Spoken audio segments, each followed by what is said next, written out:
रिया चक्रवर्ती की तरफ से बयान आया है। जी हाँ, रिया ने क्लैरिफिकेशन दिया है इन सारी चीजों पर जो ये ड्रग की चीजें चल रही हैं।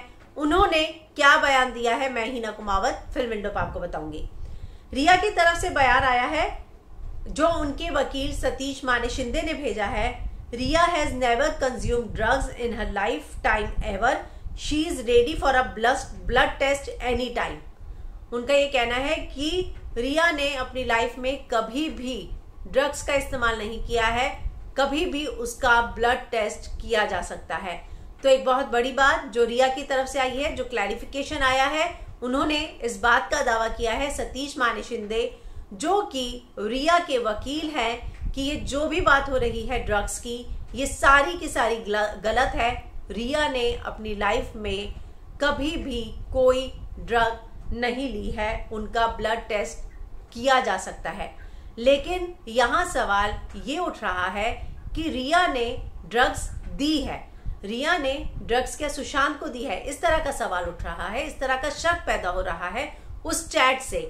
हालांकि रिया एक जो चैट है उसमें ये भी कहा गया है कि उन्होंने MDMA, अगर मैं गलत नाम नहीं ले रही हूँ ड्रग्स का, तो जो चैट उन्होंने लिखा है MDMA मैंने एक बार लिया है, ऐसा उन्होंने मैसेज किया था। लेकिन इस चैट के पीछे की सच्चाई क्या है वो रिया ही बता सकती हैं। लेकिन पर उनकी तरफ से उनके वकील का बयान आया है कि रिया ने कभी भी ड्रग कंज्यूम नहीं किया है, वो ब्लड टेस्ट के लिए रेडी है। पर ये जो चैट है इससे ये समझ में आ रहा है कि कहीं ना कहीं कुछ ड्रग्स की बात हो रही है, नार्को से रिलेटेड चैट है और शायद इसीलिए इन चैट को नार्को को और CBI को दिया गया।